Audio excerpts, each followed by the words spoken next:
Okay, this is the Olympic and powerlifting program, phase 1, session 4, and let's begin with a rollout, foam rollout. Grab your roller and let's go through the regimen. So just like last time, you want to address your glutes, you want to address all 4 parts of your leg, the front, the back, the inside, and the outside.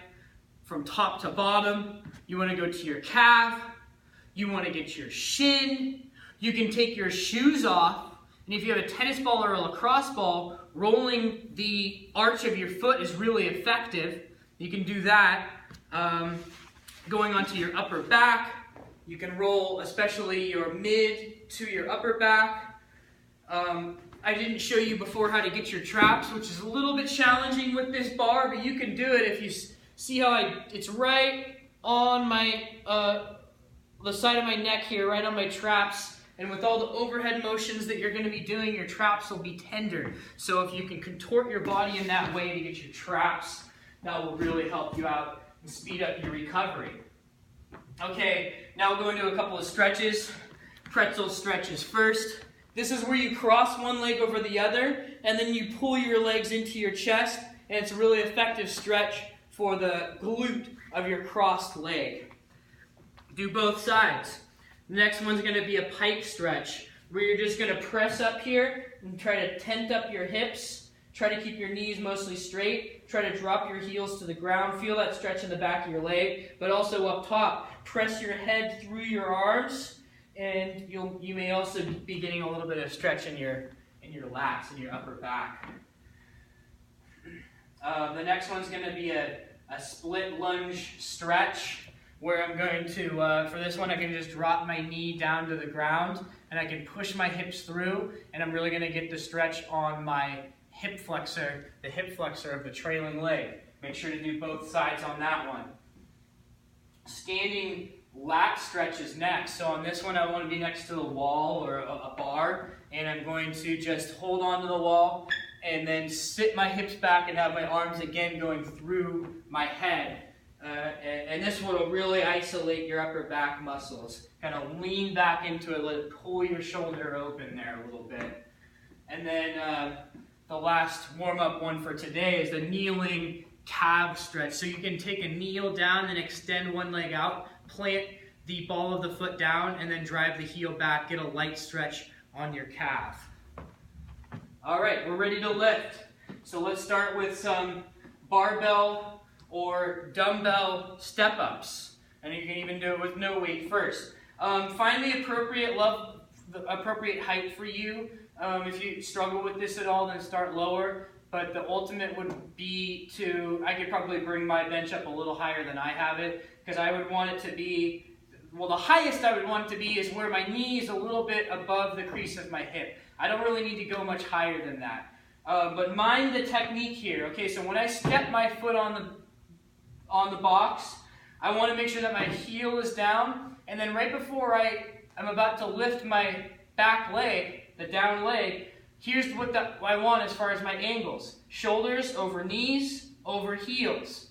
So if I'm trying to go from here, I'm not going to have as good of leverage, and I don't want my heel to lift, and I don't want to lift myself up like this. It's all going to be on my knee. I want to distribute the weight back to my hip. I want to use my hip. I'll have more strength and stability there. So I can step up, step down, and stepping down just the way I'm stepping up. See how the shoulder comes forward so that I open up the glutes. I can hold on to some weights. And you saw how I was switching legs every step. That's good. Get a little bit of coordination in here. I can do it with dumbbells. I can also do it with a barbell or a PVC pipe, which is a little bit more challenging for your balance, but you can do it that way as well. Good, next, I'm going to do some dumbbell snatches. All right, so a dumbbell snatch, I'll show you one first. It's from here, and then I go overhead, and I switch arms every time. So basically I'm getting the weight from the ground to overhead, and I'm trying to do it in the most efficient way as I can, and with as good a posture as I can.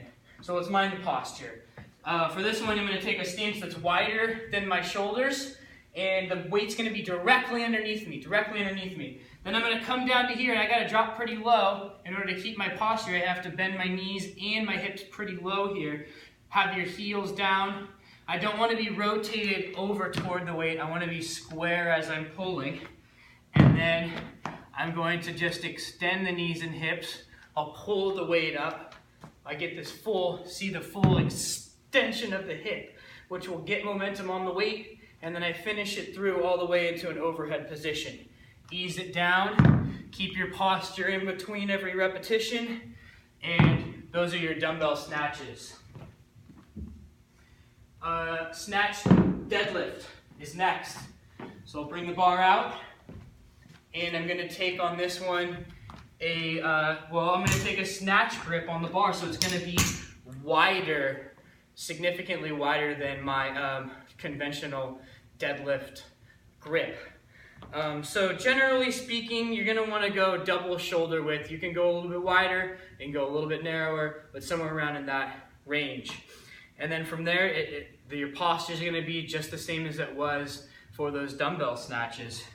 You're going to have to drop a little lower than your regular deadlift because your arms are wider. Make sure you're all lined up here.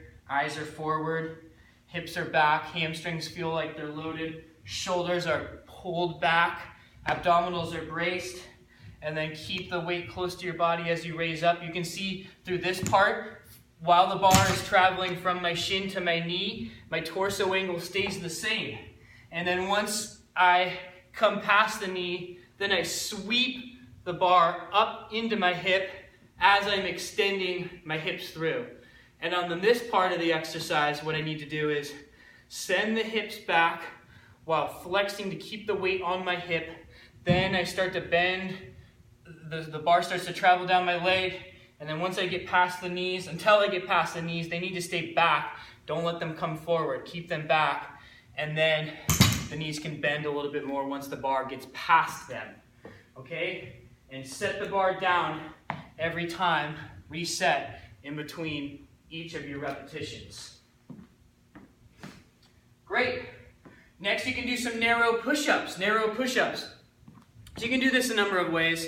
Most importantly though, go on an incline if you need to for your narrow push-ups. I want you to be able to go through the full range of motion, full extension of the elbow down to your chest here and touching all the way down while keeping your body mechanics, keeping your shoulders and hips rising and falling at the same rate. Okay, so if you're not able to do that, then increase the elevation of this exercise. You can do it just with your hands. Another way to do it is with a ball, especially these sand balls. I really like to do them on those. You just put your hands on the ball and then set your feet up and then trying to have it go. You can see I want to keep my shoulders and hips rising and falling at the same rate. Flex your legs. You need to be flexing through your legs, and also note how low I touched down.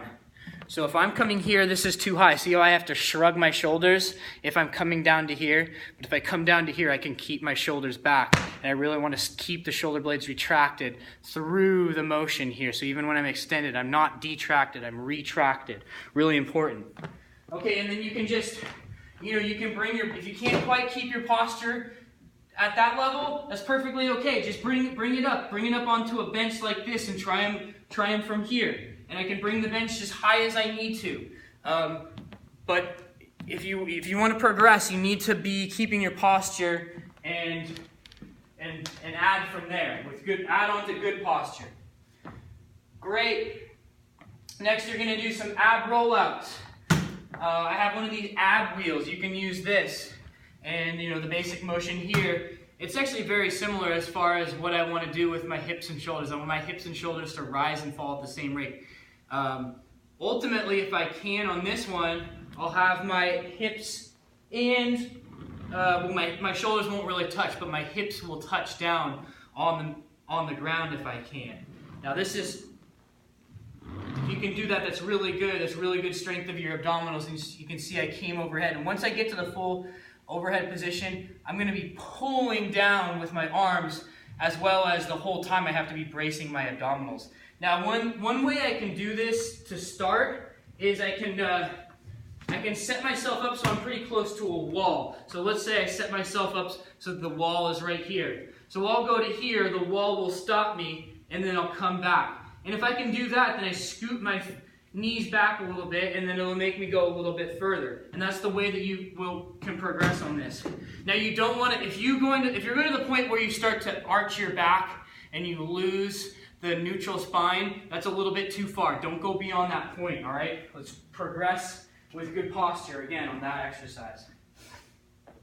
All right, and then the last one are some cable tricep push downs. Now, if you had a proper cable machine, that would be the best thing, and you can use the rope attachment. If you have a rope attachment, that would be great, but any of the kind of angled V-shaped attachments will work. I don't have one in here, so I'm just going to show you with the bands, but you can also do this with bands. It's the same basic principle here. Okay, so what I'm going to do is I'm going to drive the bands down, so my elbows are tucked right by my side, and then I'm going to extend my elbows down, just bending and extending at the elbows. This is actually a really heavy band for me to do that exercise, but basically I'm holding the shoulders down, and then I'm bending and extending the elbows to get the contraction here, and no movement of the elbow relative to the torso, just bending and extending the elbow. Okay, that's the last exercise for session 4. Now you want, as far as the strength goes, now you want to go on to your cardio. I explained the cardio in a different video.